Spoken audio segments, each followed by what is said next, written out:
um, at like third person action games as I am at first person shooters. So like Really? I just played Doom on the hardest difficulty and I got through that. And are you And popping that's first something? person. I am sorry. Yeah. Yeah, it's first person. It's a shooter, right? Yeah. Uh so I played See the that and it, like don't get me wrong, it was hard, but it was something I was absolutely able to do. right. So like when like first person games, I can like okay, I can like really fuck shit up. But third person games, I there was no way I'm ever gonna be able to beat this game on the hardest difficulty. God of War, Ragnarok. We're recording. Yeah. Oh, okay, bet.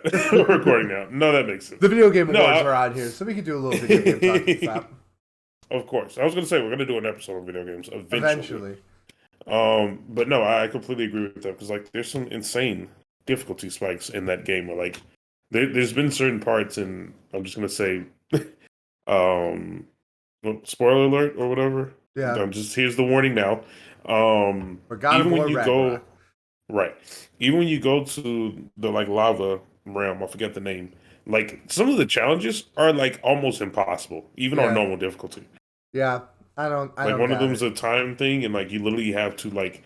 I did the time event like probably like 20 times, and I was like, forget this. I put it on the easiest difficulty, and it's the only way I've been able to pass it. And then I eventually turned it right back to like normal difficulty. But there's so many points of the game where like it's just random spikes. Yeah. Yeah, no, I definitely agree with that. I know for Christmas I just told my family like just get me video games. Because like with all the Mm-hmm. festivals and weddings this year, like that's like the thing I haven't been able to do as much. Mm-hmm. And I asked for Elden Ring, and I'm like, am I even going to be able to get past anything in this game? Like, Bro, Elden Ring, I get like 20 minutes in. I'm like, yeah, this is not for me. This yeah. is just not for me. My only thing is There's that no like guidance and everyone everything's says hard. I like the no guidance thing because like I loved Breath of the Wild, so like Okay. I like the very loose no guidance thing. It's just like once again I'm not as good at third person action games. I don't know like what it is. I Uh, think the thing is, like, don't get me wrong, that I think you're better at first person shooters because like many first person shooters that we play are like multiplayer based. Or yeah. like I feel like a lot of third player games are like you're literally going against a computer and they're set at a certain difficulty, so like it's not Yes, really but fair I for you. am I understand what you're saying, but like I am specifically talking about like the Doom games, the Oh, I see. So like Wolfenstein single game. player They ones. are Yeah. single player games. Like Okay. I am specifically talking about single player first person. I'm not talking about online. Like Call of Duty or something like that, Even though I do fucking dominate in Halo and right? when Call of Duty runs well, Call of Duty I dominate in Call of Duty. Like Right. I was literally about to say it took me. I played one game in search before this, and it took me about 15 minutes to get into a match. yeah, It was disgusting. it does not run very Um, well. Uh did you ever play Gears of War? That's third person. Yeah, yeah. Oh, okay. I like Gears of War, but I also I don't know. Like I didn't love it. It didn't click. I got you. Yeah, like I liked it. Like it's cool. Uh Low key, like even like third person shooters, like anything that's a shooter, I prefer to play on PC. Mm-hmm. I feel like playing a shooter with a controller is like playing basketball in boots.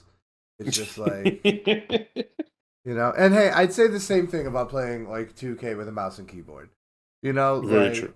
so it just shooters are just made for PC, so maybe that has something to do with it. But like I did play Doom on PlayStation, the playthrough I'm talking about. So Okay. yeah, I got you. yeah, but yeah, lots of games. Shall we talk about the rest, like what this podcast is about? Welcome to the Unpaid Nobodies, everybody. Right.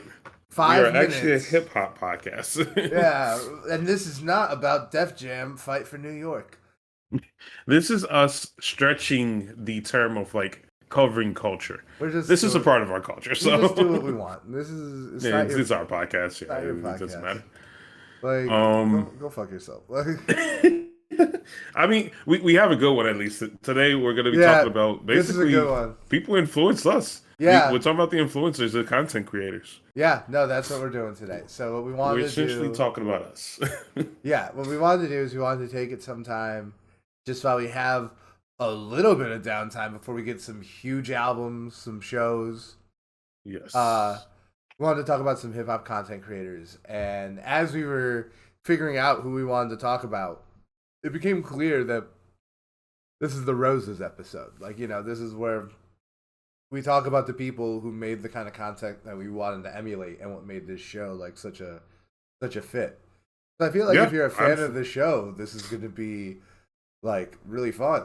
But I have a feeling that if this is your first time listening, this may not make a lot. Go listen to the Chance the Rapper episode. That's everyone's saying. Right, that's what everyone listens to. Yeah.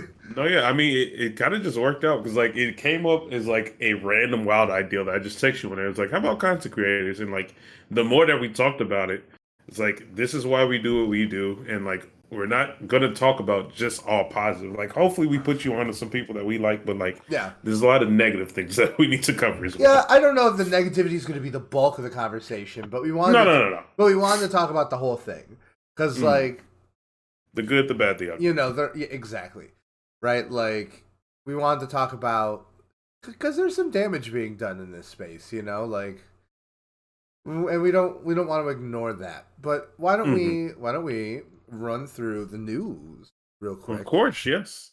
I mean, we all know why we gathered here today. Scissors dropping SOS. Nothing else matters. That's the big one. That's the big one.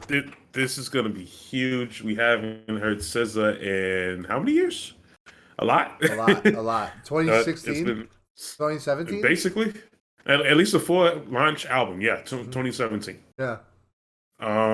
So yeah, this is a super big deal. It's a huge album. Track list looks amazing. Yeah, I was gonna say this. Damn near, I want to say content or concept album. Like everything that she's put into it, it's at that level. I feel like I have no idea if it is, but like the music video she's put in, the promotion, it's excellent. She's been on SNL. 10 out of 10 rollout. We know we talk about those rollouts. It's amazing. I mean, Control was in that top tier. Like that was like one of my favorite albums of the year it came out. Mm-hmm. So this is a big one for me. Like I'm a very big one. I'm a fan. Low-key, I gotta be honest, haven't listened to the whole Metro Boomin project yet. We'll probably listen to this before I finish that. Hey, I respect that, honestly. Yeah. I will say, do not sleep on the Metro one. Though. Oh, no, I won't. Because like I've listened to 3 songs, and I like all 3 of them a lot. I heard the one with The Weeknd, obviously. Probably my least favorite of the 3. The Superheroes? Yes. Okay. And then I listened to the one with Quavo. Not Quavo, Takeoff. Yeah. Obviously. That one slaps. Dude, that verse is... the alphabet verse? Insane. I was literally about to say, like that. No, insane. Whoever pointed out the alphabet part, insane. Absolutely insane. It gets obvious as you get into the verse, but no less impressive. Mm-hmm. Yep. That's a highlight one, and ASAP did his thing on that song. It's pretty good. The other one I listened to and I really liked was the one with Don Toliver. The Too Many Nights? Yeah. Or Too Many Nights. Okay, yeah. Yep, that's a good one. Too Many Nights is great. Right. So yep. I have, you hit some of the highlights. Yeah. I have no doubt I'm really gonna like that album. I just haven't gotten to it for some reason. No, I get that. I'll listen to it this month. Yeah. All right, let's talk about some more albums I probably won't listen to. Yeah, I was literally going to say the rest of them, it's not as high. But once again, we are back to talk about A Boogie with a Hoodie. This guy... First, he moved it back because of Drake. Now this idiot dropped doing since the season. He's just not winning. He's in a rough spot. I mean, I feel for the guy. I really do. Like... It's kind of sad. I might stream this album on mute, like just to help him out, just to give him some. Because at this point, he is. I feel bad for him. Because he could have released last week. He would have been the biggest thing. He could have just released. Well, no, Metro Boomin. Yeah, I was yeah. At this point, he's just kind of realized like where I'm at in my career. Yeah, and better SZA than Metro Boomin or Absol. Like. Right, at least it's like kind of a different genre. Yeah. So like he'll have that in his like kind of on his side. I still feel bad for him because this guy's yeah. But I come on. probably made the right choice now that I'm thinking about it. Yeah, I mean, I'm looking even at the features. We have Little Dirk. Who cares? No, I'm not gonna say that. I'm not gonna say Yeah, no, Little Dirk's fine. that. Tory Lanez. I'm gonna Who say who cares? cares. Yeah, who cares? Roddy Ricch just put out an album. I'm not gonna say who cares, but like, yeah. And then Kodak Black. Who cares? So it's not looking good. It's not looking good for him. I'm not gonna lie. But what is more promising, that actually I am a little bit more excited about, we have Mount Westmore. I just Yeah. discovered all of this. Oh, tell Um, me about it, because I'm hearing about it for the first time. yeah, so I don't know if this is a collective group. I don't know if this is some kind of like label behind it. I need to do more research on the actual group and their history behind it. But apparently, there's a group called Mount Westmore that consists of Snoop Dogg, Ice Cube, 40, and Short. They also put out a Whoa, documentary.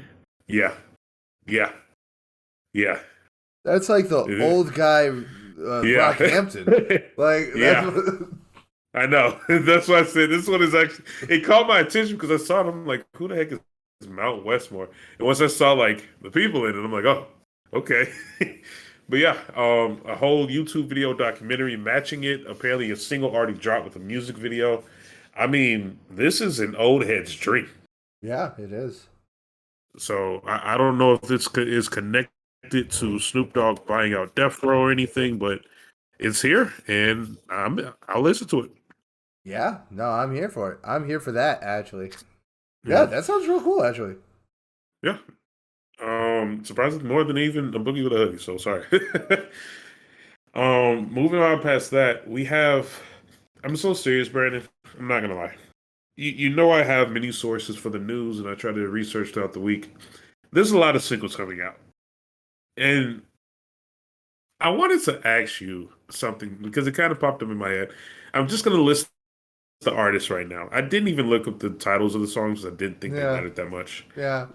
We have Russ, we have Polo No. G, Okay. Cochise, All right. Lil Tecca, Okay. NLE Choppa, All who's put out right. like 20 albums, Gucci Mane, which I Hey. mean is Gucci Mane. Yeah, it's Gucci Mane, just old, and Little Pump. Boo. That's those so, are my feelings.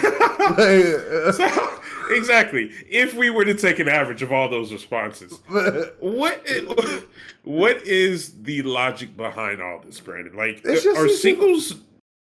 Is it the people, or like are singles just not hitting anymore? No, dude, we've been getting hot singles all year. That's fucking preposterous. I just think this is probably just like an off week. This is just like, I And imagine it's the these are end of the names we year. see all the time. Yeah. Russ, he has put out something every week. I just don't put it in the news because I just Who don't. cares? Who Lil cares? Tecca, NLE Choppa, I'm pretty sure has multiple albums that came out this year. Or is that NBA YoungBoy? The One same of the people, to be two. honest. But yeah, I don't quite. I'm not getting the single thing right now. I'm really not. Like I'm not gonna lie. There's been a couple good singles, but like there's such a mass-produced like display of singles that I've seen recently that I just don't put in the news. It's just like, what's the point? I was watching a video, and like this is kind of gonna go into our conversation with the content creators, but I was watching a video recently that was talking about just like what happened to the Cactus Jack record and why everyone in it is just like starving, like Yeah. we've been saying a couple of episodes. And like it's stuff like he was saying throughout the video, he's covering people like Sheck West. He's covering people like um who's the new Sofago. Yeah. And like he was like, if I didn't do this video, I wouldn't realize. Like Sheck West has put out multiple singles recently. Yeah. And like some of Yes. them don't even have a million like streams. Yeah. Like it seems like this Sheck West was. sometimes a single isn't the right idea. I think Sheck West was just a one-hit wonder. I think it's as simple as that. That is fair. That is fair. Yeah. He was also even talking about like Don Toliver. Don't get me wrong. I like the song "Do It Right" that just came out, but like there's been a lot of rumors from Atlanta Records, which is the overarching um label, whatever. And they apparently are like pumping out streams. It might be bots. So like it's just what's the point of all this? I mean, I don't know. What's the point of anything creative?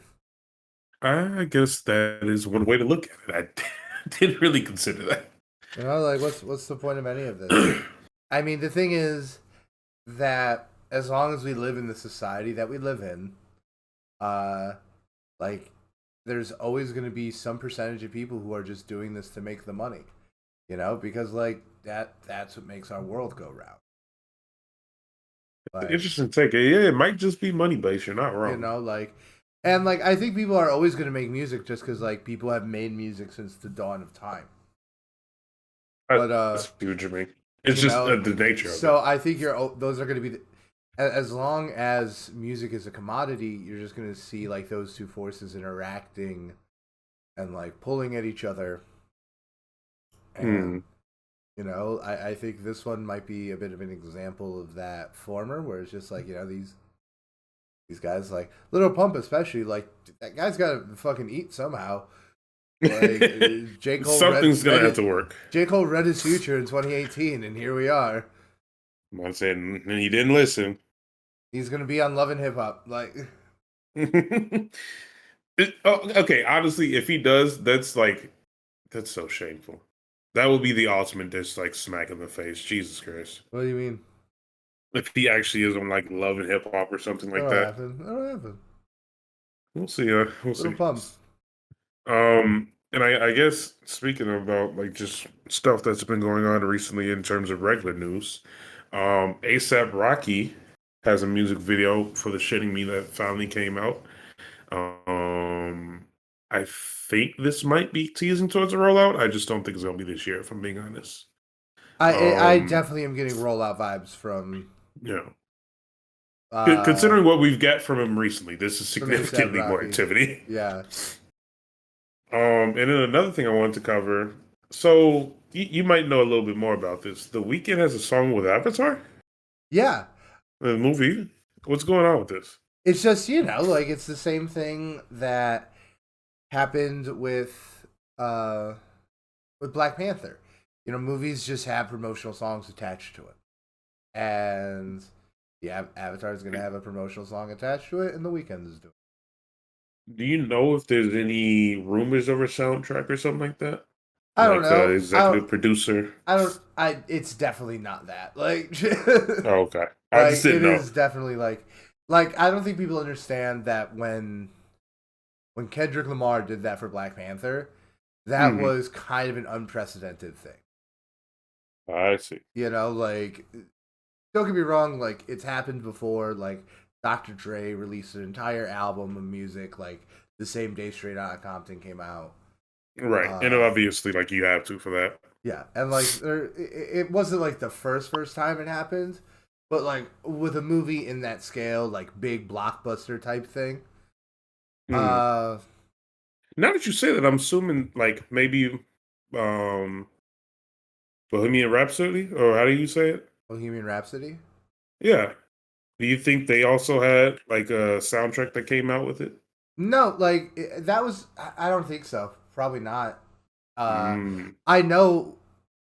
I don't think those movies that are based on songs will do that, or like that are like music biopics will do that often, because usually they're trying to recreate music people already have access to. Now, what is interesting is that the Elvis biopic that came out this year did release like a soundtrack with like modern artists doing like music influenced by Elvis. Like Doja Cat has a song with a that uses a sample of the original song Hound Dog, because like Elvis's version is a cover. Okay. Yeah, so like that was like a cool one, because like that's like updating it. That's like cool, but like it's not something that happens super duper often. So I wouldn't anticipate that with Avatar, especially like I don't think Avatar is the type of movie to do that. Okay, yeah, that makes sense too. But movies always have like promotional singles. Like it's kind of crazy because there are some songs that are like so loved that people forget that they were promotional singles for movies. Like, do you know the song "Kiss from a Rose" by Seal? I feel like I've heard of it. You absolutely have. It's like one of the most famous songs of all time. It was a promotional song for Batman Forever, the one with Jim Carrey as the Riddler. Oh, okay. Yeah, like happens all. So this kind of thing, like just like a big promotional single, that's been happening for 20, 30 years. Okay, Yeah, That's so fair enough. this is not like a huge mind blowing thing to me. I think it's cool because like I'm like the one person on Earth who like likes Avatar. Hmm. You know, I mean, I like Avatar. dude, I think it is very much a underappreciated movie. I think, and I hate the it's dances with wolves in space because it's like yeah, but that's not the point. Like I luckily have not seen that. yeah, Like someone making that claim. oh my god, that is so overdone. Like you see a lot of people doing stuff like that. Yeah, I feel like the only thing I've heard is like I've heard people kind of challenge it or push back and be like, "Who is actually excited for another Avatar?" Because I guess yeah, no, I've found out a couple people didn't watch it or like don't watch it. yeah, or haven't seen it. Uh, yeah, I know like when it came out, it was a really big deal because I might be incorrect, but like I remember it being one of the first like I don't know if it was a Blu-ray movie or something like that. It was one of the first movies that was supposed to have this large scale of like actual editing and like CGI and etc. And I know that alone was supposed to be like a big deal. Is that correct? Yeah, definitely. Okay. Yeah. Uh yeah, like the advancement of technology was definitely more influential than like any of the creativity in it. But Okay. I think that a lot of people say that and like there's like an element that gets lost because the thing about Avatar is that like every pixel in Avatar is like handcrafted. You Hmm. know, like you go look at it and like everything is like handmade by an artist. It is the CGI equivalent of like those giant matte paintings where someone would go out there with like oil and brushes and make like cityscapes, and that's what they would use for old movies. Uh, Okay. you know, like they would shoot it on a stage, and then they would like paint the Chicago skyline in a way that, like, when you shot it on film, it looked like that's where you were standing. Okay. Like That's actually dope. that's how they did it back in the day, right? And I do agree that a lot of current movies use CGI and they're very lazy with it, and it just doesn't look very good. Like I think Hmm. that's an agreeable criticism. That's not what Avatar did. Avatar was like handcrafted with like love, like the world building in that is like some of the best I've ever seen in a movie. Now Right. at the same time, like if you ask me like, oh, is in my top 10 favorite movies? No. No. Okay. Top 25? Probably not. Top 50? Maybe. Top 100? Sure. Like I just think it has some Like if you upside really that stretch it out. yeah, like well, first off, I've seen a lot of movies. That's fair. Uh I mean that makes more sense now. I didn't know all the artistry and like the extra things that went into it. I mean, which makes sense. It's at the time it was one of the most like amazing actual films and like with the actual detail and like yeah. the visual effects that went into it, how they edited the scenes, how they actually like recorded the scenes. Obviously, I don't know as much as like someone who majored in things like this, but like you can tell even for me as an outsider, I can appreciate the art and like how it stands out from the rest. Yeah. And like I do think there are movies that have surpassed Avatar in a way in terms of like Hmm. Of course, yeah. total immersion. I think I mean, Gravity. shit, the new Black Panther is almost at that scale, in my opinion. When I you would say like go yeah. to the I different would say scenes. I would say especially like if you listen to Ryan Coogler talk about it because he talks about how much of a influence James Cameron, the director who did Avatar, like Oh, okay. he also did the Terminator movies. He did Aliens. He did Titanic. And Ryan Coogler, if you watch like some of the behind the scenes for Black Panther 2, he talks about how James Cameron was a huge influence on the movie, and you can see Okay. it. You can see it. So, and I think that's the thing I love about movies is that like when someone's influenced by something and they take it and they make it their own, you can kind of see it. You can see the Hmm. DNA of it. You know? No, yeah, I agree, and you Yeah. can clearly see it there. I have a question. I have a quick pop quiz in the middle of this podcast because you are my movie guy. So first, I want to say, like recording, I was incorrect. This is not one of the first Blu-ray movies or anything like that. Can you give me or guess one of the Blu-ray movies, Brandon? One of the One of the first first Blu-ray. ones? I One would of the only first be. Blu-ray. I could tell you what the first Blu-ray I bought was, but Okay. no, I couldn't tell you. Was it You even want to Twister? guess? Is it Twister? Twister? I do not see Twister coming up here. Okay. To be fair, what I looked up really quickly was the first ones that came up, and to give you some background, and this is information provided by Wikipedia. Some of the first ones were based on a Sony Blu-ray player, so a lot of the films were connected from Sony as well. Yeah. Well, yeah, because Sony owns Blu-ray technology, Right. just like they owned DVDs. So every time any company prints on a Blu-ray, Sony makes money.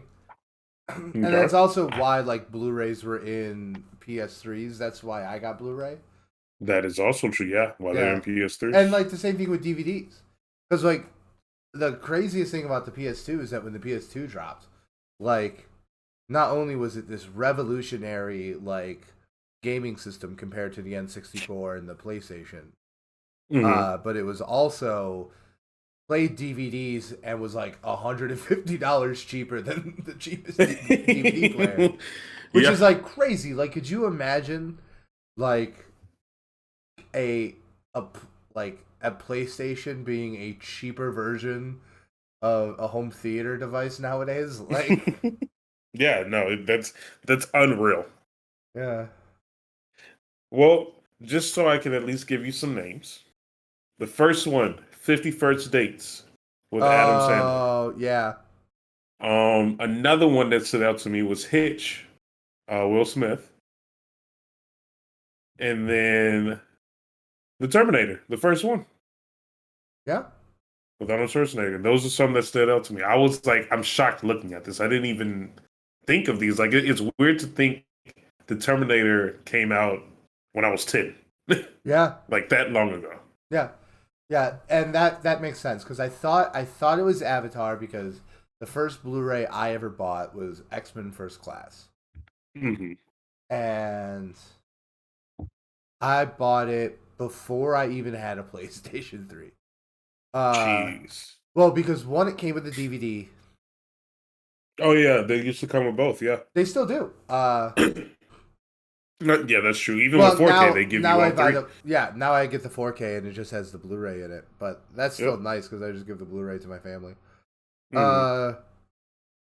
But before it was like in September, I believe, and I bought it because I could watch the DVD of it now, and I already knew I was going to get the PlayStation for Christmas that year, which I did.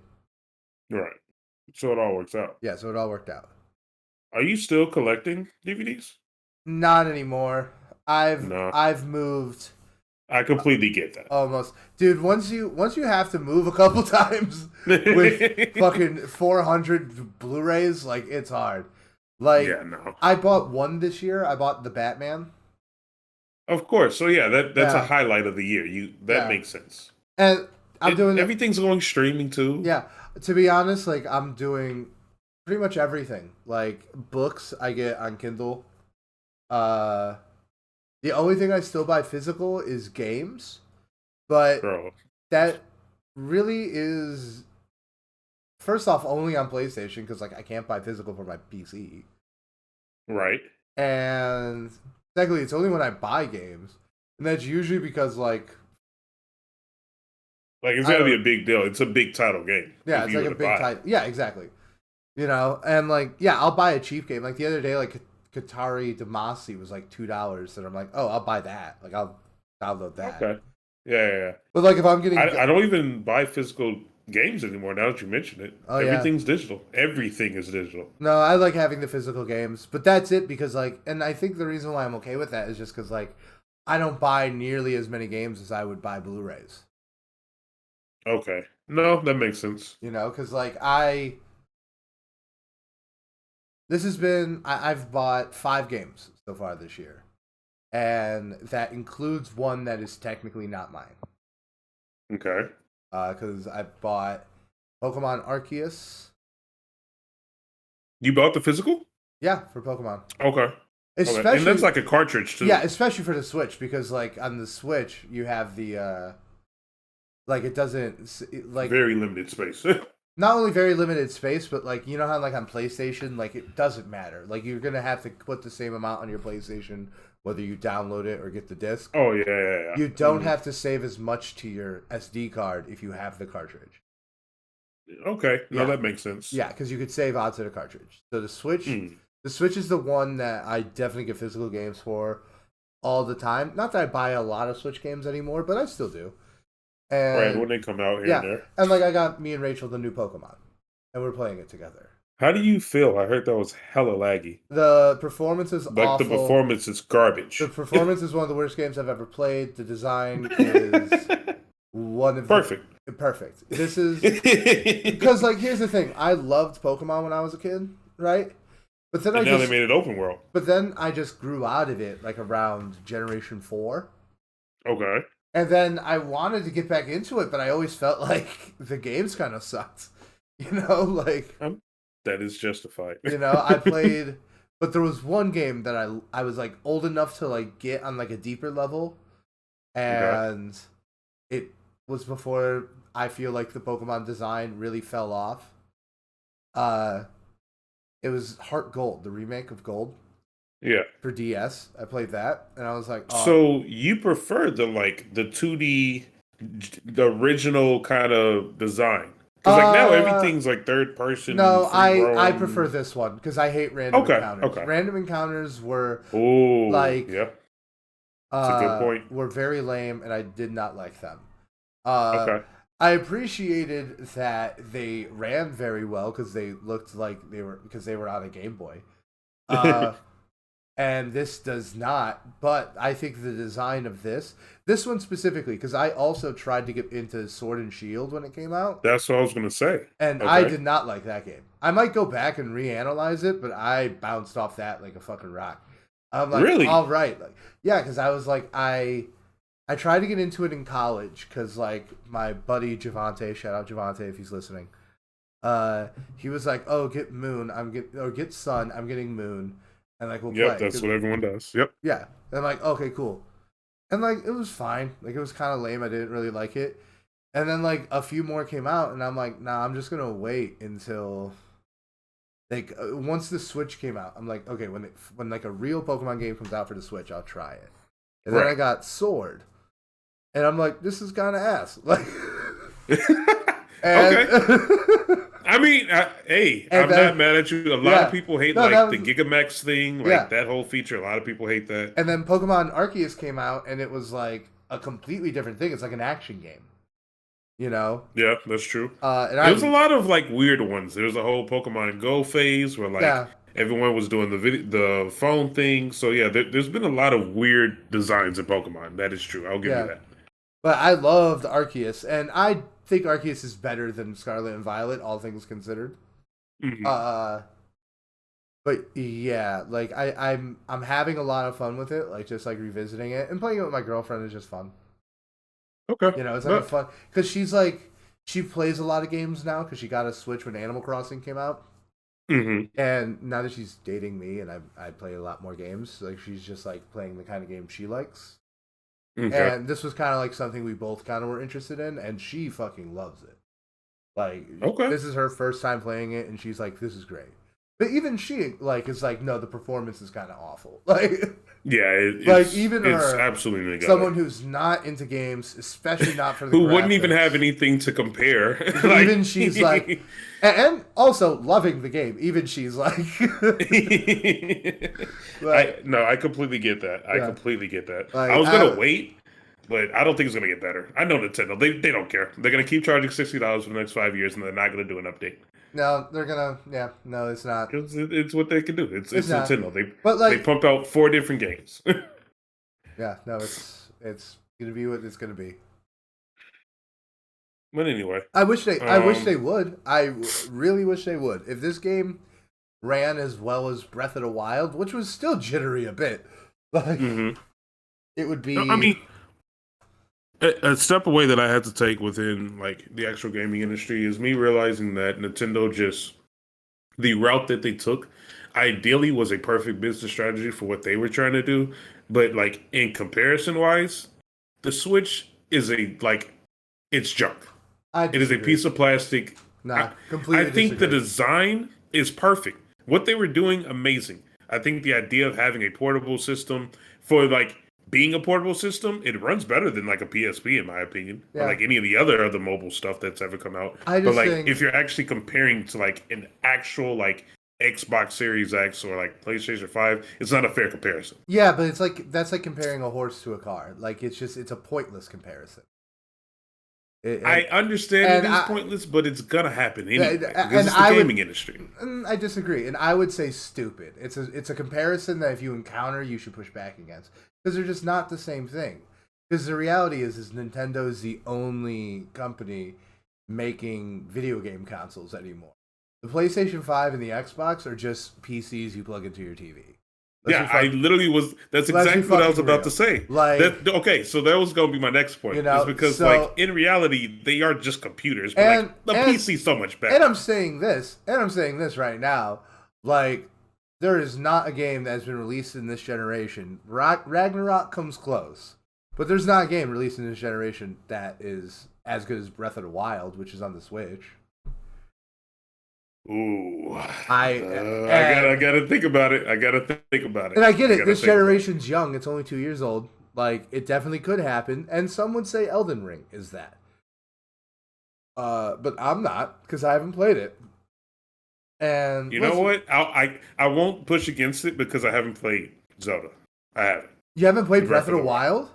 I haven't played Breath of the Wild because it was also Holy very sh! jittery. But now that I see Pokemon, I think I can handle Breath of the Wild. Breath of the Wild, like if you play it portably, there's zero jitter. Okay, Yeah, interesting. it's just there's a little jittery when you play it on your TV, but it is holy shit. Like I remember when I played it, I was Hmm. like the first time I got it the day the Switch came out, Yeah. and I was like, "Fuck, this is so good." I just could not stop playing it for like a year and a half. Like I was still playing it when I met you. Uh, Really? Okay. and then I revisited it during the pandemic, and I'm like, was I tripping? Was I just like caught up in the Switch hype? Because like, also when the Switch came out, like there was not even the PS4 Pro or the Scorpio out yet. So like, Yeah. it looked a lot better by comparison. I do agree, it's time for them to update the hardware. Well, they came out with the Pro, didn't they? That Switch Pro? it just has a better screen.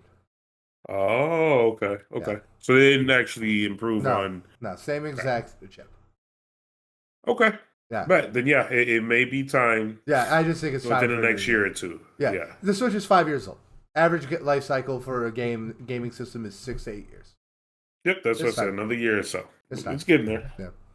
All right, shall we get on to the main subject and stop talking about games for 20 minutes? Like, we are so close to being a video game podcast. just for an episode. Like, Yeah, we'll save it. But yeah, let's go ahead and jump into content creators. Should we just start off on like the overall conversation? I just want to ask, like, what do you see as content creators? What are they? What do they do? to me, I just feel like, we get a lot of untraditional platforms in the age of the internet. So I feel like anyone who's making content on these platforms Hmm. is a content creator. So like anyone who's talking about music on TikTok, anyone who's talking about music on YouTube, anyone who's talking about music on Twitter or Instagram and using those as their main platforms. So that's what I see it. Like a content creator is someone who like creates this digital content. And also I think like usually content creators, they're not dealing in the realm of fiction. I feel like those are the two things. Interesting. So when you say not actually dealing within fiction, what do you mean by that? Like they're not telling stories. It's not um like I wouldn't call, do you remember Awkward Black Girl? Actually, I do. Yeah. Yeah, I would not call Awkward Black Girl like web content. I would call that a series. Oh, I see. You see Like what they're I mean? actually If it's everything not, they're talking about is based off real like yeah, it's things that are going on. In it's the like culture. Yeah. it's almost the equivalent of like the news, in Yeah. different Mhm. realms. It's media, but it's not about. It does not exist in the realm of fiction. And I really think like that's really all it is, you know. And obviously, like this is a podcast where we are, I would say, we're critical. Like maybe not critics, but like we're critical. Like we apply critical thinking to like the things we like. I think that's like the thing we do. And I I think, agree. yeah, and I think that's the other thing. Like, if there's any message I want people to take away from this show, the Unpaid Nobodies, it's that like you should think about the things you enjoy because it's not gonna ruin them. Like it just makes you like it more. It just makes it cooler. Like, uh, and low key, like some of these people are some of the people who taught me how to think and how to like approach these subjects that we talk about so much. I fully agree with everything you said because, like, when I look at a content creator, I think it's a full umbrella that covers anyone that creates value. So, like, if you can create value within like what you're actually doing for the community, whether it be a reviewer, whether it be someone who actually like makes playlists for like the community. It could be an Instagram page. All of those things to me, I think fall underneath the umbrella of like a content creator. If you can actually bring more value by like adding your own opinion or your Yeah, own insight or your own twist yeah, to whatever that we're talking about in the community, I think that alone, you have a place yeah, in the overall scope. yeah. And like it, I think a lot of content creators exist in this like discourse critical critic kind of space. You know, reaction to culture, right? Hmm. Like I think that's kind of where a lot of content is. It's not always that, you know, like the most popular content on the internet is cooking content, like so No. it's not always that, but in this realm, yeah, I don't think that's a bad definition. Hmm. So, do we want to start with the goat, with the elephant in the room Go ahead. Yeah, I mean, you've been following him even for longer than 10 years? I have. Anthony Fantano, the goated music nerd. Uh, Everyone knows him. Everyone knows him, dude. I have a new roommate, and like he moved in, and I was listening to a Fantana review, or I think I was finishing the interview he had with West Side Gun, Hmm. and because I'm a parody of myself, and he's like, and he's Okay. my roommate's like, oh, I heard you were listening to Fantano. It's like everyone knows Fantano. Yeah, I mean, I would say Fantano is not just the best music critic. I think he's the best critic. Like I don't think there's just in anyone. general. Yeah, like I don't. There's like a couple movie critics that I listen to, and not that I don't like movie critics. It's just that a lot of the ones I really really liked when I was really really passionate about like expanding my knowledge of cinema.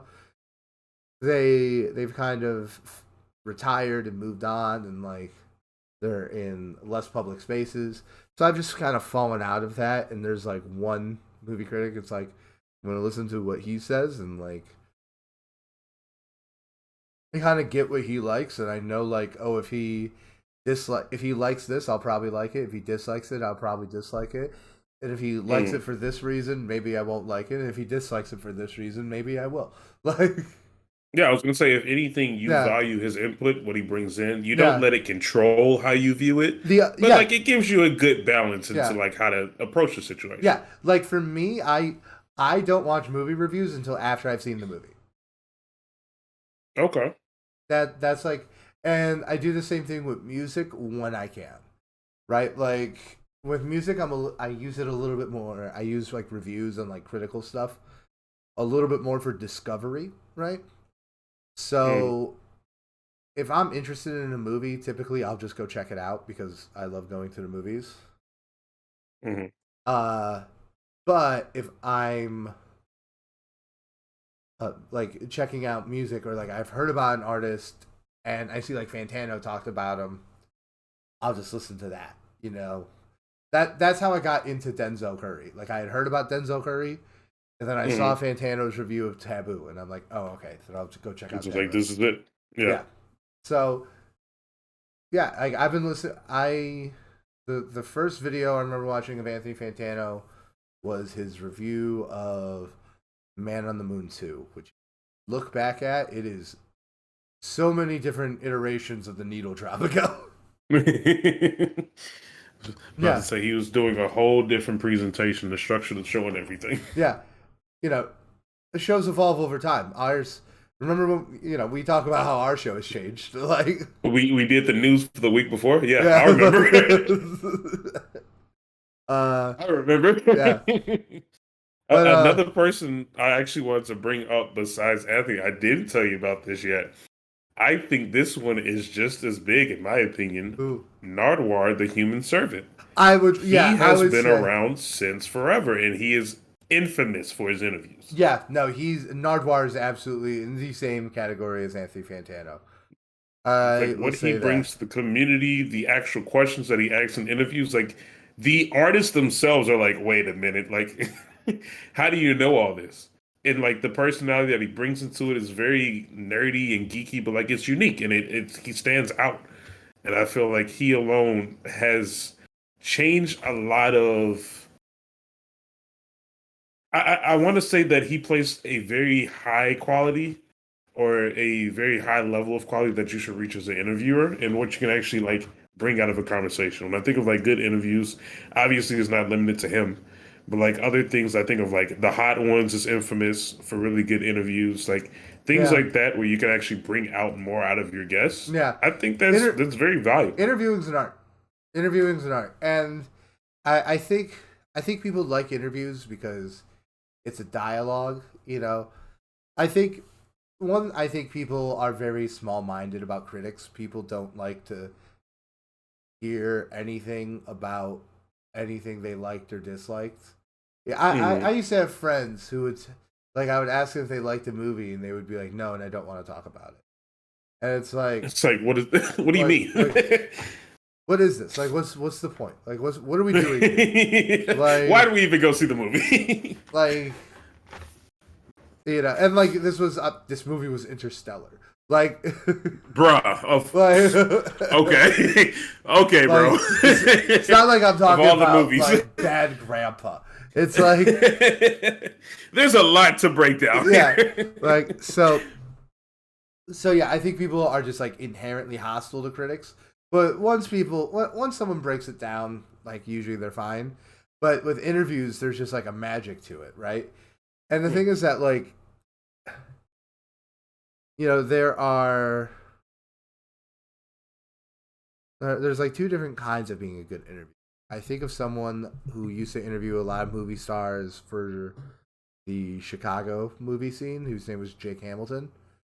Okay. And he was kind of like the complete opposite end of the spectrum as Nardwuar and the guy from Hot Ones.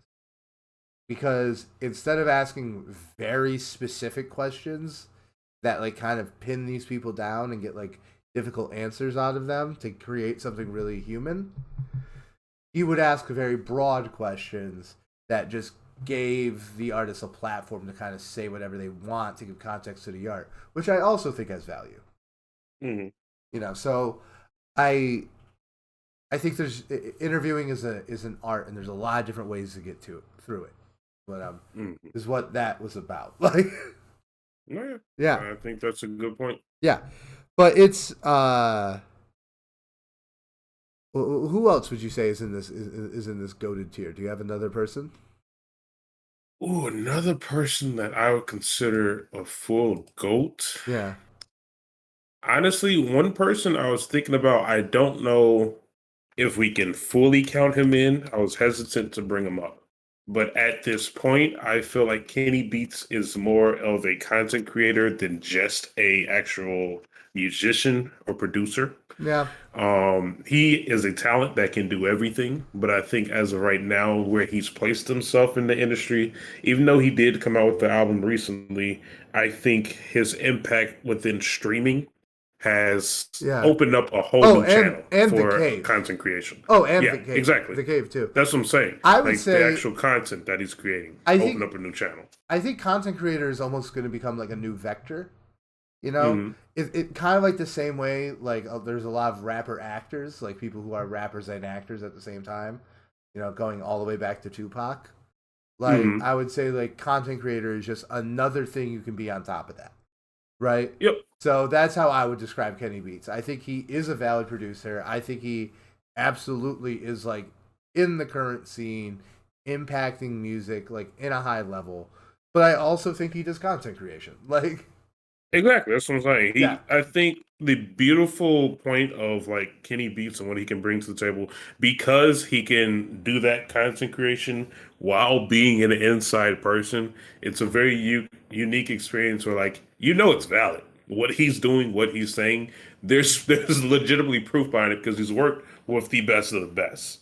And so I think him moving over to Twitch, moving over to streaming, that created a whole new avenue where we see people like I'm Dante has been blowing up. He does a lot of music videos, just like people on Twitch that like honestly have benefited from him just even being on the channel. yeah, no, definitely. But what about you? I Did you definitely. have any? You know, here's the thing. I think a few of the people I picked are kind of. I I think the people I picked are like that I brought to the table. I would say these guys are goats. Like Okay. I brought in the heavy hitters. Uh, Like the ones for your favorites, right? yeah, the Because yeah, favorites I I brought was in. gonna let you. I was, dude, because you showed me most of these before. I was like, I'm letting him take those because like those are obviously like And leaders. like I would say, if you don't mind, if we can kind of get into some of our favorites, people who influenced us Of course, directly. yeah. I think you should go first Yeah, because because I want to talk about someone I think is absolutely a goat and like probably yeah. my biggest influence for this, Okay. and that's Justin Hunt. Okay. So Uh, explain to people who is Justin Hunt. Justin Hunt's been writing on the internet about hip hop since the early 2000s. Uh, Mm-hmm.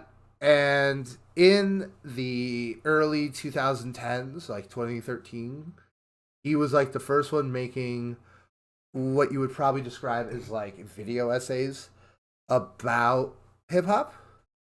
Mm-hmm. And then he started the channel Hip Hop DX, which keep that in mind.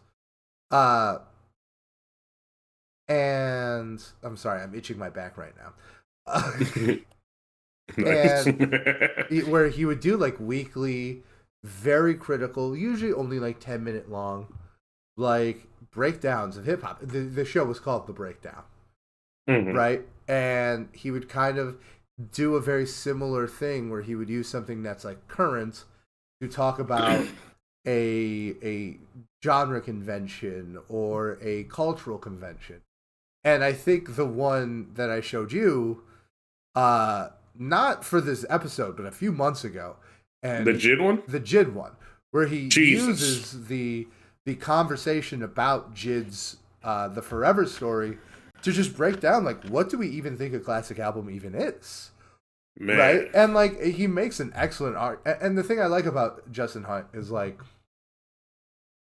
music and art in this shit. This is like a realm where there can be very passionately disagreed opinions that are completely valid. And like Mm. I like how he provides the entire story, right? Yeah, Like did his you approach is holy absolutely top tier. yeah, did you watch the ghostwriting video? The ghostwriting one, I didn't watch all of it. I've seen part of it. I know Yeah. the Jid one, I followed top to bottom because he Yeah. actually interviewed actual rappers like Isaiah Rashad. He interviewed other people within the industry as content creators. But tell me about the ghostwriting one. Well, basically he just kind of talks about and keep in mind this is a 5-year-old video. It came out I think in 2018 like during the Drake Pusha T Mm. beef where he's talking about ghostwriters and he talks about like how and he just gives a very holistic breakdown of the whole thing. I wish I would have watched it right before the episode because I watched it Mm. last week. So I'm trying to remember like one of many things I watched a week ago. But basically, he just gives a Mm. breakdown of the whole ghostwriting situation where like he brings up this very very uh what's the phrase I'm looking for? A very very on point interview with Tyrese Gibson of all people, where he's talking about how hip hop has had ghostwriters for a long time, And like in R&B where he's from, there's no expectation to write your own shit. Like, and That it's is facts. and it's just like he's like, I didn't write my own hits. He's like, I've written some songs, like I contribute to the writing, but like I didn't write my biggest hit. Like, Right. and you know, he really presented both sides of this. Like ghostwriting, it has like this kind of almost like a slippery slope effect within hip hop, but also like it's not as new as people think it is, and maybe there's some validity there. Like, Yeah. I was about to say it is a part of the culture, and like just because you just discovered about it doesn't mean that like you can just cancel it out or right. disregard it. Like, but also just it's still an important thing. Yeah, the other thing is that he doesn't let it go. That like, but yeah, the most popular rapper in the game using a ghostwriter, that's not a small thing either, right? Like, It is not. yeah. So I like how he presents everything so holistically, right? And he does this up and down. He makes such compelling videos. I don't think there's anyone who does like breakdowns specifically in hip hop like he does. And I'm gonna leave that specifically in there for a reason. Like, Yeah, no, I get that. That's we'll one pick thing. that up in a little bit. Like, Yeah, I was actually going to say the reason I think I did text you this over this previous week, but the three people we both brought in three people and who we find as content creators. As an actual content creator to the community, you can serve the community in so many different ways, and like it's kind of telling within the three that you provided. Those are all like they make project videos. There's clearly hours that go into this. There's interviews that go into this. Like it's basically a structured thesis to a point each video. Where like some of mine are more quick, fast news related. That's like here's something that's going on. Here's my quick opinion, and like they kind of bring that to the table. And so I don't know if I just agree about that with all of yours because like I'm the last one. Yeah, Alpha doesn't make long videos, but he absolutely makes deep videos. Yeah. Like, I was going to say they are deep, but most of them is like easily they're easy digestible. Digestible, yeah. exactly. And I'll like, say you this, can play it, get it, and you can keep going. Yeah, I think like Justin Hunt, like he can be a bit dense, and Murs, the other guy I brought up, the other guy I'm bringing up, like he's a very inside baseball because he actually is an underground artist. But I think like if you can make big ideas very approachable, I think that's when you become like almost like a scholar. And yes, yeah. And so I'll go ahead and go into my first one then, and we could trade it off. The first one I want to talk about is someone I found more recently, and like I'm proud to be following them because I can say I can be with them since they were smaller. But it is an Instagram page I found called That Good Shit. It is this the Kid Cudi video you sent me? Yeah, this is. Let me check. Yeah, I watched the ones you sent me. Okay, yeah. So this one I added to the list. The first one I sent you, that was Blackie Talks or Blackie Speaks. Okay, yeah. But I'll go into all of them to be honest. But That Good Shit, I wanted to bring them up first because it's someone I found on Instagram. This is like a good example of like someone like us. A lot of people that I brought to the actual podcast that I want to talk about, they started off much smaller and almost like a backyard conversation between a couple of people. Just like, oh, it clicks and how it works. And so this person, when I found her, all she did was really just make podcasts or playlists. Yeah. She would literally offer her services for people to pay her to make a different themed playlist. And you know me. Yeah, you love a playlist. I love a good playlist. You love a playlist. When it comes to playlists, I could make a playlist a week, honestly. And so this instantly, like, this clicked with me, and this would bring in so many different ideas, so many different genres to add to a playlist. And now she's expanded it. She's had interviews with Jid. She's had interviews with like Jordan Ward. Sent this to me. Yeah. Yeah, it's amazing. I watched the interview with Jid. What she does. Yeah. No, it's really cool. Like, yeah, and it really is a testament to like how grassroots a lot of this content creation can be. Because like Justin Hunt is like almost the opposite. Like he's a guy who clearly has some kind of like journalism background, like approaching hip hop from the simultaneous perspective of like a journalist and someone from within the culture, but like especially the three that you have on this list right now, it's just so the opposite direction. It's so someone making content for their friends until it's not just their friends anymore. Literally, it's just proof that like we talked about this with broadcast. Yeah, we strongly relate to. But we talked about this with even like broadcasting. Like the reason broadcasting is so dope is like it's a bunch of kids, so it was like let's make a band. Everyone has that face, but they actually did it and it worked. And it's like stuff like that was like, could you imagine us interviewing Jid or like hosting concerts where people actually are like scheduled to come and see live performances by like the community? That's so dope to me. That is so dope. That gives you purpose behind like what you're doing. But I guess should we jump into your second one? You've already mentioned Murs. Yeah. So I want to talk about Murs. He was the follow up. He replaced Justin Hunt on the breakdown, and almost felt like I was cheating, but it's my podcast. Fuck you. To pick the next guy in the breakdown, but I just couldn't ignore this guy because one, like this guy is an artist. Like he was on, he's an independent artist. He was on Def Jux for a little bit, LP's label, and he's another person who he takes a very step back, scholarly kind of approach to it. But what I think is interesting about Murs is the same way I think Justin Hunt is like a journalist looking at hip hop, a journalist and a fan from the culture looking at hip hop. Murs is looking at it the same way, but he's purely from the culture. Does that make sense? Like he's kind of I get he's that. like doing journalism, but he doesn't have like the training. He's like purely from it. And like I just love his willingness to like hold the line on certain things and also his willingness to be open-minded. And like for example, like I think some of the best videos he makes are about the generation gap because he's someone who I think is someone from like a very specific era. You know, maybe not quite an old head, but like an early 2000s backpacker type, which is just the next step of that. Like, yeah, I was about to say right next to it. Yeah, right next to it. Like, listen, man, we're only 3 steps next. Like, to say we can't talk too much. 8 years, Kid Cudi's gonna be LP. Like, and. But he has like this open-mindedness about it. Like I learned about Brockhampton through Murs because that's incredible. Yeah, because he has this video series called the Right to Exist series, where he's talking about. I brought this up last year.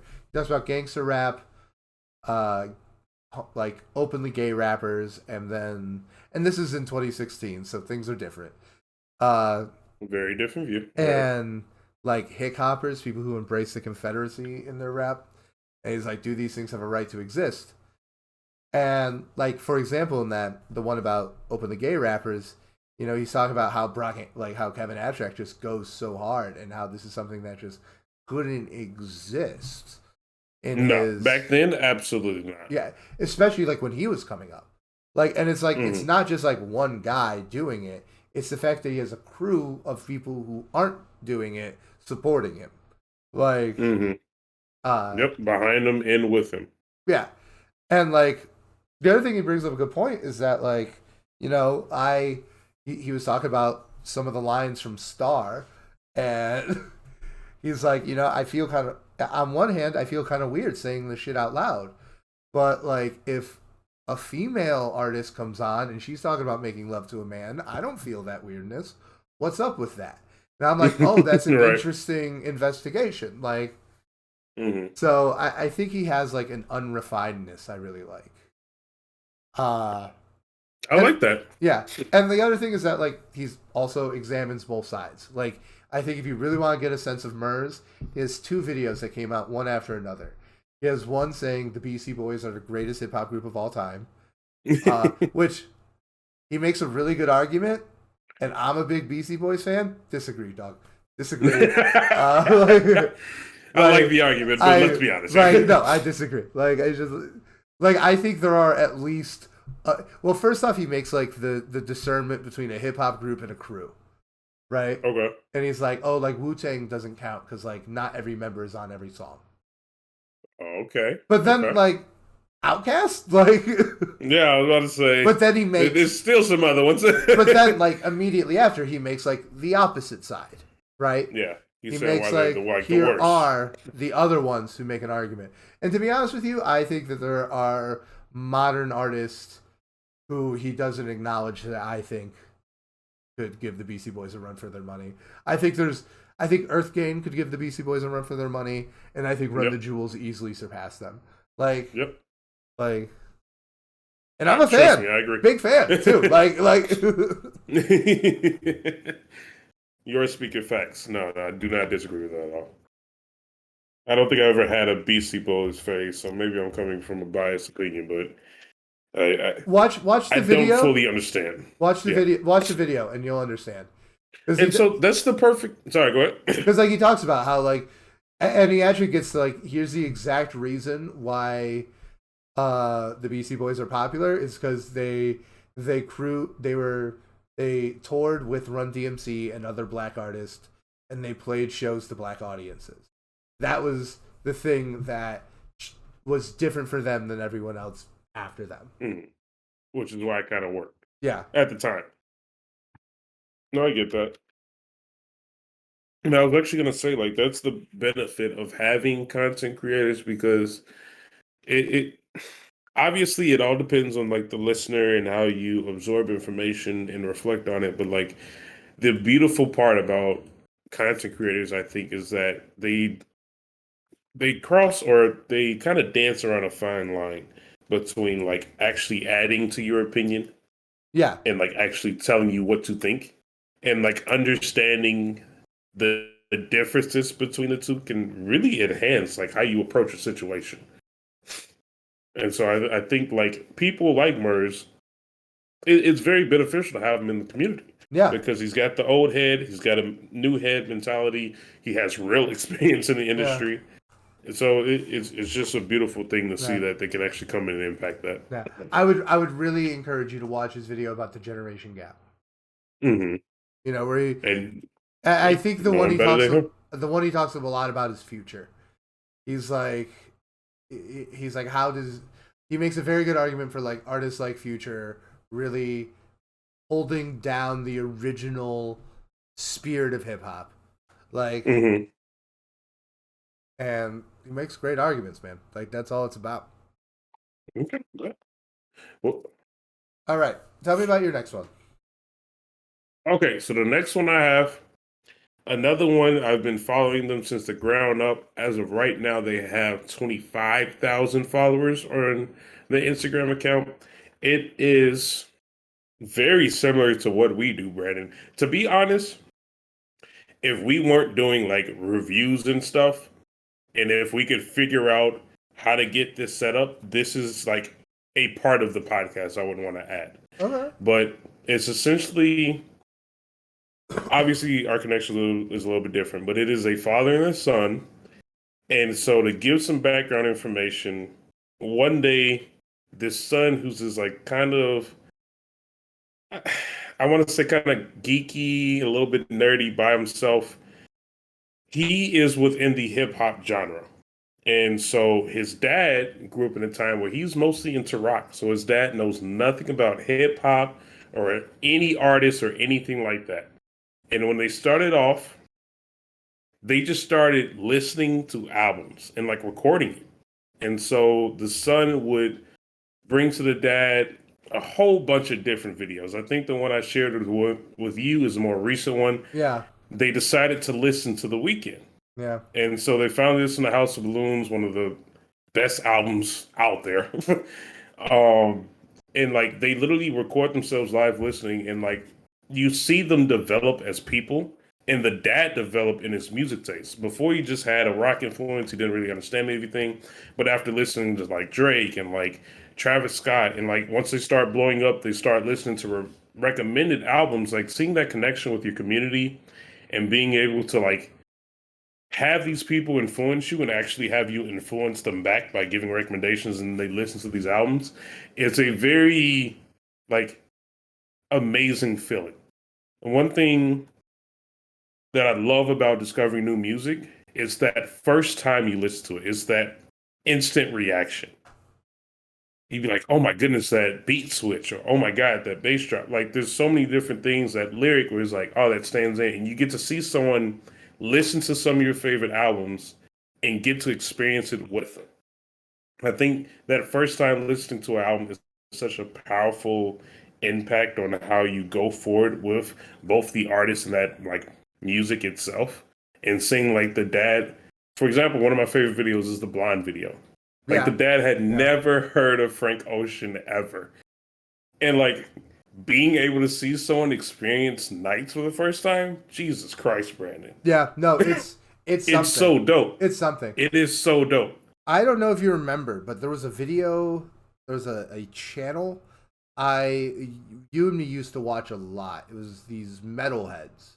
Yep, they broke up. They still do it, but they do it separately. That's who I found this group from.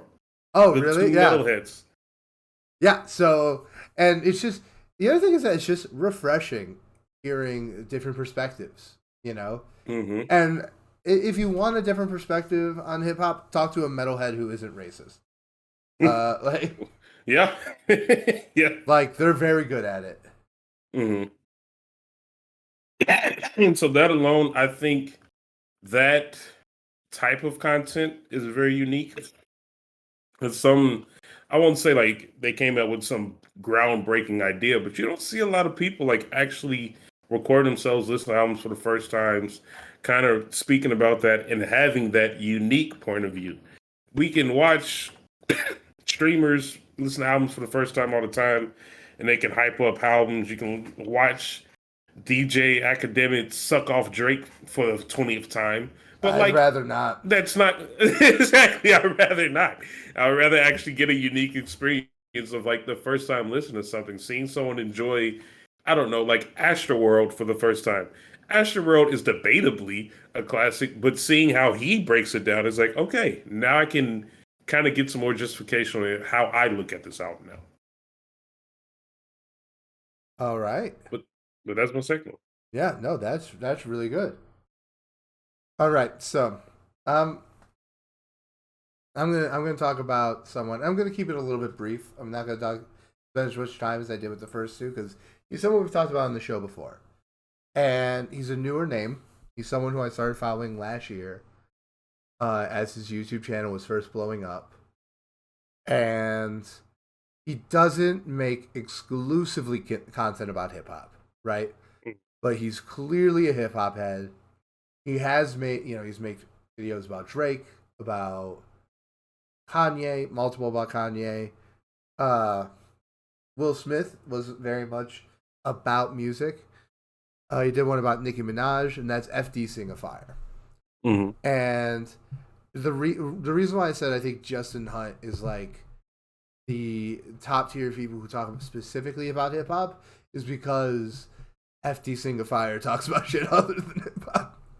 Like, because I think this guy just has a rhetorical gift that I am envious of. Because he can take, like, shit straight out of a sociological textbook, combine and use it as a reference point to talk about Drake and, like, his effect on the music industry while being, like, interesting. And he's not, like, a funny guy. Like, he doesn't tell a lot of jokes. But it's just like so easy to watch. And I think the fact that out of all the people we talk about here, I think FD deals with by far the most complicated ideas.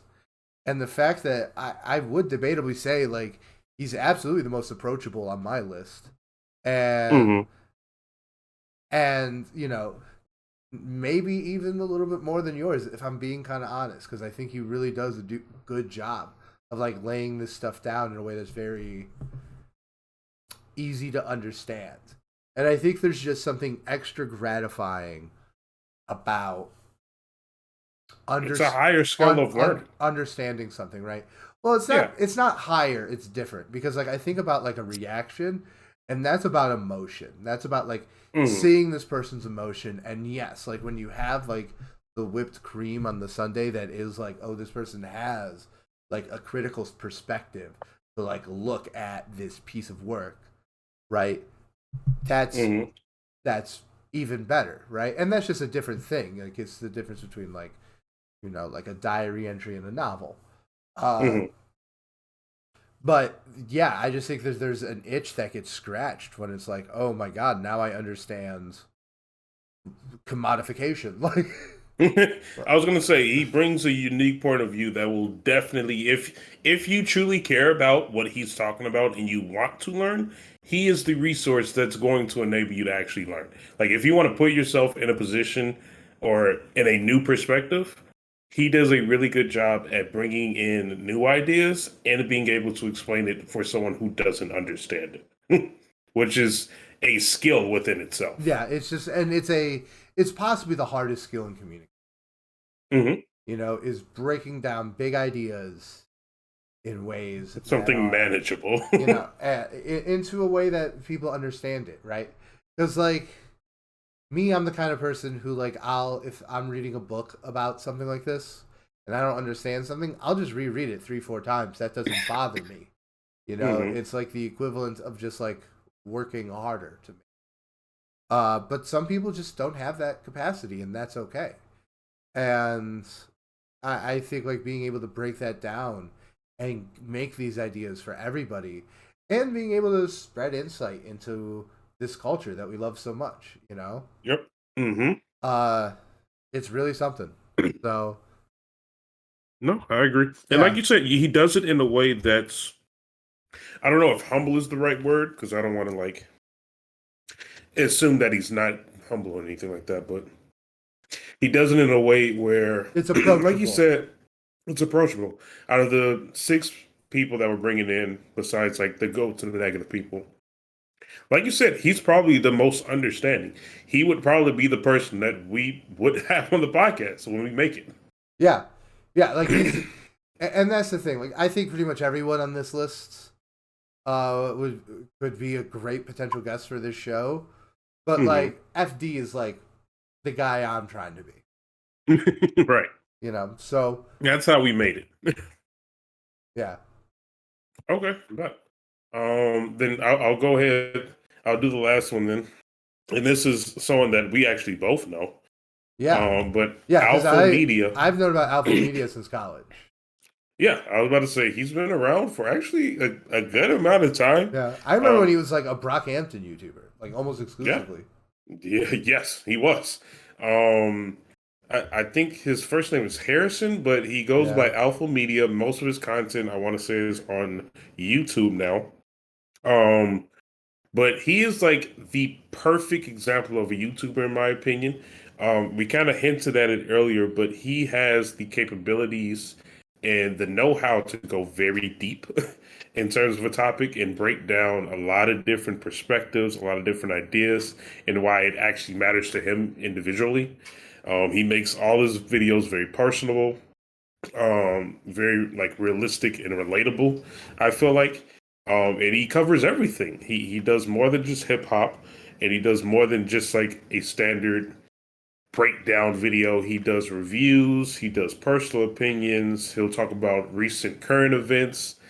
Everything. He brings it all to the table, and he really is able to cover it all while giving back to the community. This is like, in my opinion, this is a perfect content creator. I Alpha Media. agree. He can do everything that you need to do as a Yeah. content creator and reach out to like your actual fans. Yeah. No, I totally agree.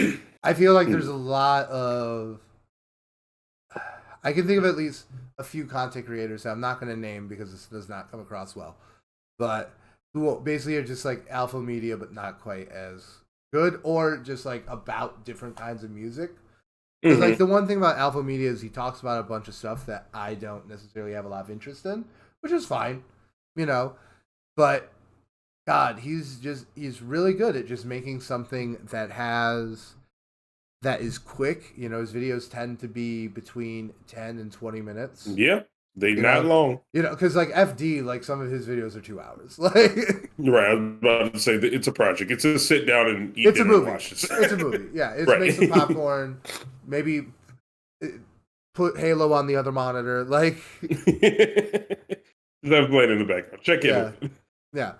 But he puts as much thoughtfulness and as much depth into these like real quick hits, right? Mm-hmm. And I think he has made excellent videos, right? I think he has one. Top tier. He makes like some of the best hip hop content.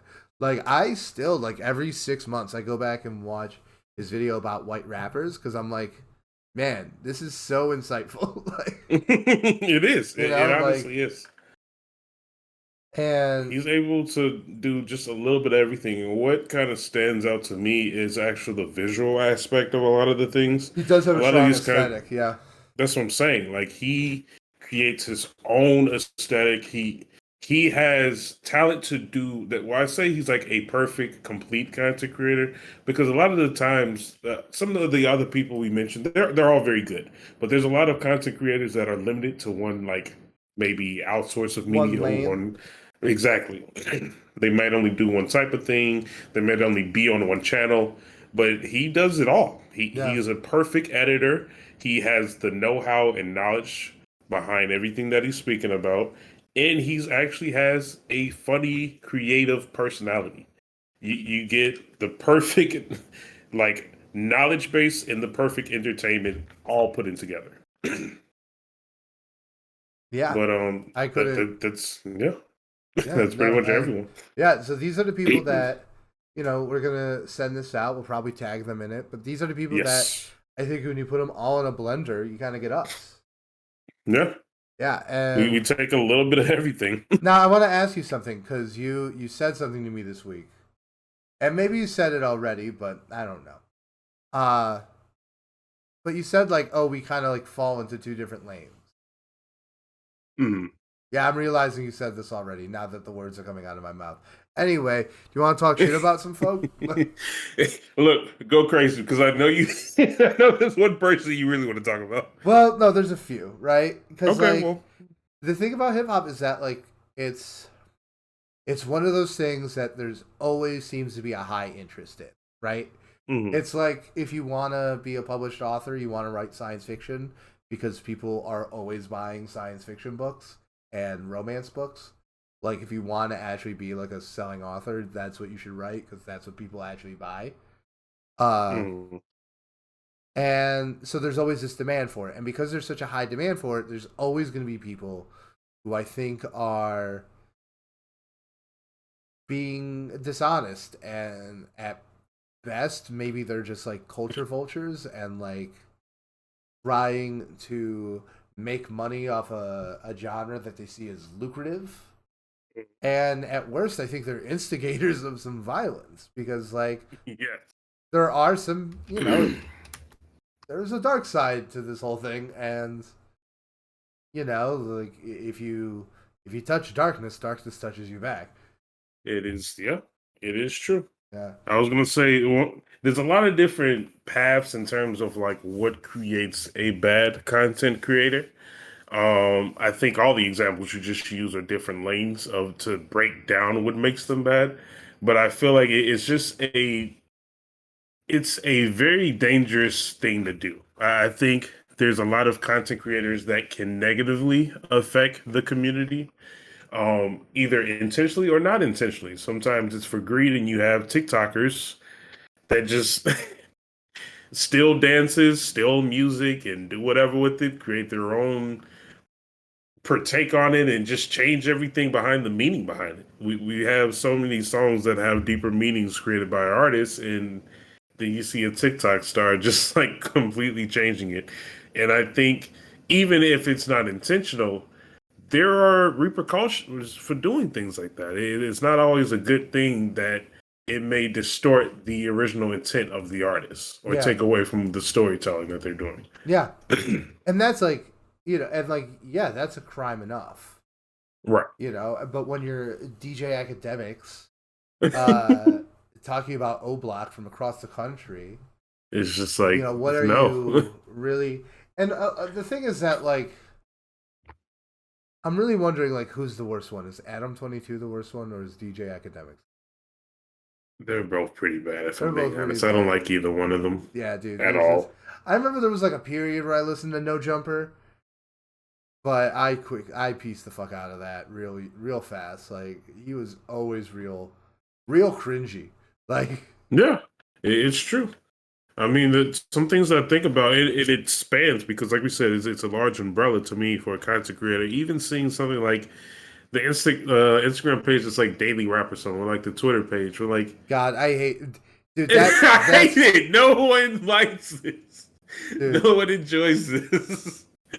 It only brings a negative taste, and everything that you post always has a subliminal message. Yeah, There's I don't even always something I don't else. even think that they're subliminal. Like sometimes they'll post something that's like, and I watched a TikTok about this about how like that Twitter account Rap TV I think it is or something. Yeah, something like that. One of them. Yeah, it's like a pipeline because like sometimes they'll just be like, oh, Reasonable Doubt turned 15 today, and it's like, oh, okay, that's like strictly hip hop. That's cool. Hmm. And then it's like, oh, you know, Little Boozy says gay people are ruining hip hop. Do you agree? And it's like, bro. Yeah, and then it's like January 6th is fake. Like, it's like don't take COVID vaccine. Like it literally. It's does, like, bro, it you literally have a does, political like, agenda or something here. yeah. Oh, like, and it's first off, like we should normalize, and I hate saying that. But we should normalize having an agenda. Everyone has an agenda. Like Mm. the only people who don't have agendas are children and dogs. Like Okay. cats have an agenda. Like That no, it's valid. look It's at Zay. valid. Look at Zay right I know now. that. That guy has an agenda. If I ever seen, listen, I know what a guy with an agenda fucking looks like. Zay looks He is like. fiending 24/7. He is looking for what he can get He into. makes West Side Gun look like fucking Carlton, 1990s Carlton. Like, but, but anyway, now I've been watching Zay all day. Just like, what are you doing? I know you're thinking of something. he's like, I wish there was a hamster so I could kill it and eat it. Put something out for him to just hunt it down and just like, bro, get it all out. Get all this fiendish activity out of you. But yeah, but yeah, anyway. like these people clearly they have like right wing grifter ideas, which are like, Yeah. it's one thing if like your agenda is like, oh, I want people to hate gay people less. It's like, okay, that's an agenda, but like it's a good one. Like but like to be like, oh, don't take vaccines, Donald Trump is the hero. Yeah, Whatever. it's like obvious. Like, It's okay, like, who runs okay. these actually accounts? Let's Yeah. be honest here. And then Because you then have that really makes you think, like, okay, yeah, what are the names behind like what we're following? yeah, and Remember also they had the AI thing, yeah, and I'm like, bro, come on, like, and also like, how do I say this? It's also clear that some of these guys are just sex pests. Like, yeah, like these guys are just like clearly weren't cool in high school, and now they really want to be cool on the internet. this is how they made it. Yeah, and listen, I don't think it's a coincidence that all the people we mentioned, the 9 names we mentioned so far before we got to this segment, right? I think that it's not a coincidence that none of those 9 people spend lengthy amount of times talking about women's bodies. Whereas, Do you think there's a correlation here? yeah. Whereas, like, go look at these two. Like, clearly just ACAB, but call the horny police. Like, Right. It's like, what's going on here? just don't look, whatever you do, don't look under Brittany Renner's tweets, ever. Like, Ever. yeah. Ever. Academics is waiting for you. Like a spider in a hole. Yeah, that boy has problems for real. Dude, When he posted like when he posted on Kylie Jenner, whoever it was, just like, oh, they're giving me fat material. I'm like, bro, this is not okay. DJ This isn't Academics is okay. consistently the guy who I'm like, this is fake. There's no way he said this. And it's like, This I isn't don't. real. It's either him or Elon Musk. Like I don't know One of the two. who is more like this is insane. One of you had to take the blame for Yeah. this. But the other thing is that like this is it's just scam media dynamics brought to hip hop, right? Like I've watched this thing on No Jumper about like it was like a video of some guys stealing from Walgreens. It's like, oh, do you think this is out of line or not? And it's like everyone thinks stealing is wrong, right? Yeah. It's like, what do you mean? You're doing this for like cheap interaction points, right? Because always notice all the worst people on the internet, all their tweets end with the phrase "Do you agree?" Like, yeah, because they're farming. They're just looking for interaction. They're There's farming likes interaction, and retweets, right? whatever. You never hear fucking these people talking about the hundreds of people a day who get evicted illegally. Right. Something actually important. Yeah. And like DJ Academics is high behind like he's talking about like gangland activity. When he's not. But like he's just no, he is, but he's making it worse. Like okay, yeah. That's one way to put it. Yeah, he's making it worse. This is my spiel. I'm done. Like Let's say we get it all out of us. Yeah, we got it all out. But yeah, no, we wanted to give some roses, say some swears. Absolutely. Like trying to put you guys on to some more stuff. Yeah, we wanted to link you guys to the people who made this podcast possible. And another thing is a lot like the producer episode, I would anticipate revisiting this. Because a lot like producers, new ones are popping up every week. I could think of at least I can name 5 right now we didn't even talk about. Oh no, there's more than 5. Yeah, Sean C. we should have talked about. Big Quint. Bro, I don't even know which ones we talked about, and I know there's more. Yeah. There's so many producers out there. Yeah. Oh, I was talking about content creators, but same difference. Oh yeah, in content creators, yeah. Yeah. So this is something we'll revisit in the future. Yeah. Should we close it out then? Let's do our recommendations, my friend. All right, bet. I've been vibing this week, my guy. Dude, like do it, because nothing but vibes. Dude, I got vibes too. My first one.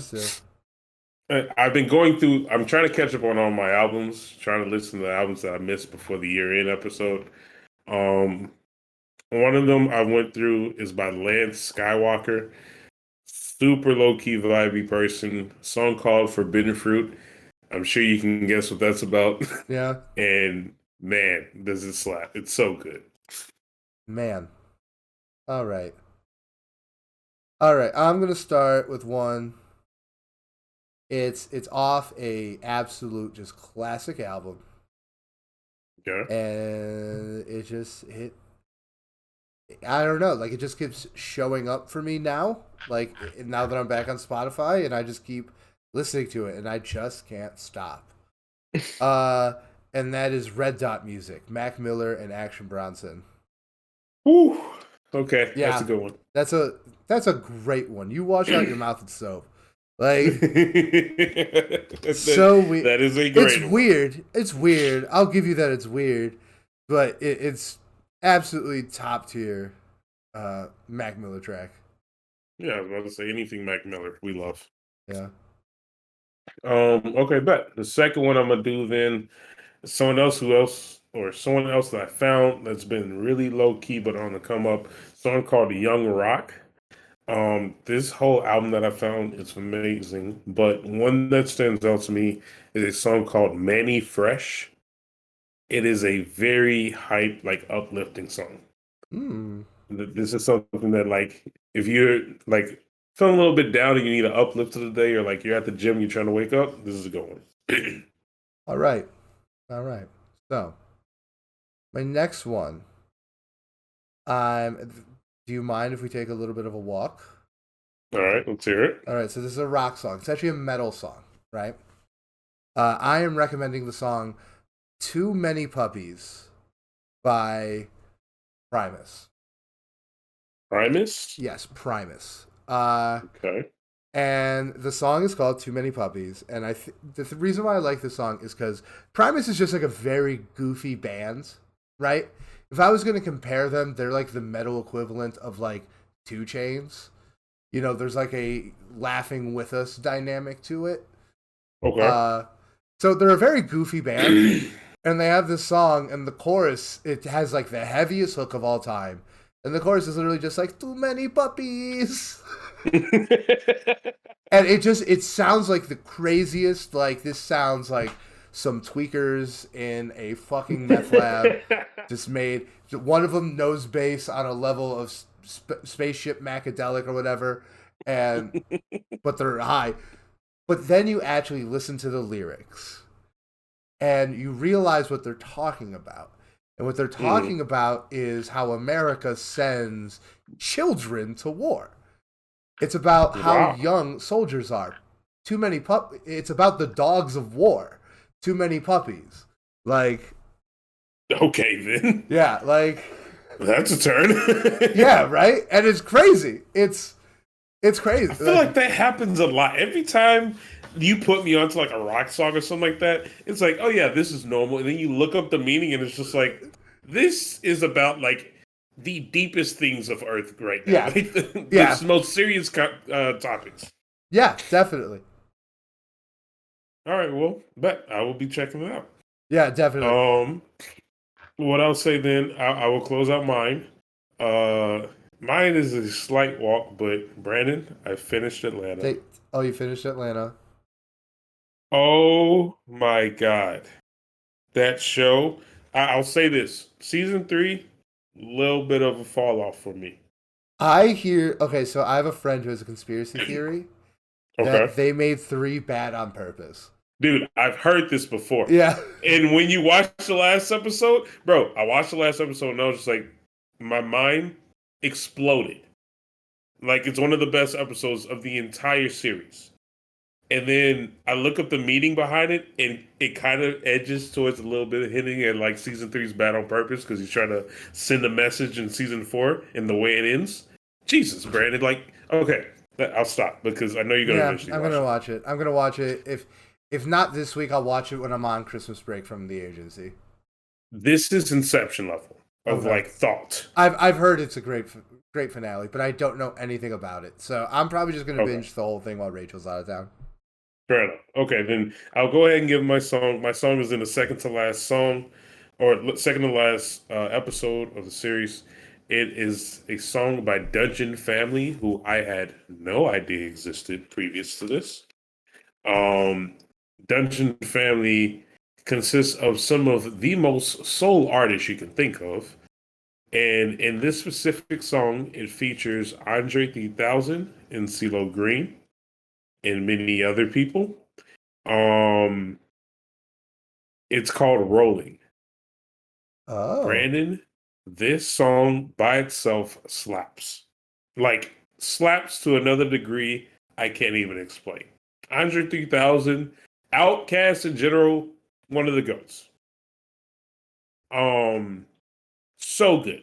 So good. And when you watch it with the scene, Jesus. All It is a right. vibe song. All right. All right, let's hear yours. All right. So my last one. I'll be honest. I had a song I was gonna recommend, but I've recommended it in the past. I Okay. just realized it. But I do have a backup. Unfortunately, it's another rock song, but it's my podcast, our podcast. Uh, I am going to be recommending "In the Meantime" by Space Hog. Okay. It's kind of bizarre because like a lot of psychedelic rock is from like the 70s, and it kind of has like Jimi Hendrix is like the flagship psychedelic rock guy, right? Like, Mhm. and isn't it kind of crazy how like Jimi Hendrix specifically still has a huge fingerprint on like Yep. current music? Like, I mean, he's one of the ghosts, right? he's absolutely one of the greatest guitar players of all time. The dude got as famous. Most of his music is covers, and he's this famous. Like, It's impressive. think of how honestly. good that he has to be, right? But this song is, I believe, from the early '90s. It's called "In the Meantime" by Space Hog, Okay. and But it's incredibly psychedelic. It's very hard, but it's very sing-songy, and like it feels uh, very music festival-y. It feels like the kind of thing that would be amazing to sing along with a couple thousand other people. okay. But that's pretty dope. All right. All right, Purvis, are we gonna say goodnight? We've made it. We made it another week with the Unpaid Nobodies, episode 42, our Jackie Robinson episode.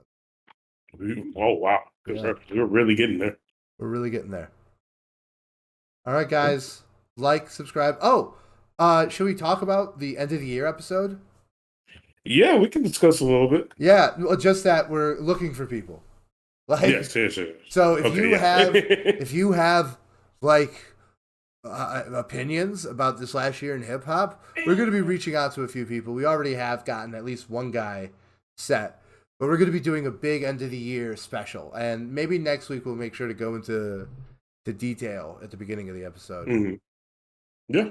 But We can do it. reach out if you want to be in our end of the year special and help us present some awards that we're going to be giving. Not awards, but just like thoughts. Like we're not, Yeah. you know, we're not so self-important, but it's fun. I was gonna say we're not getting there. Yeah.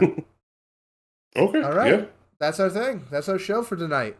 Everybody, fuck off. Okay.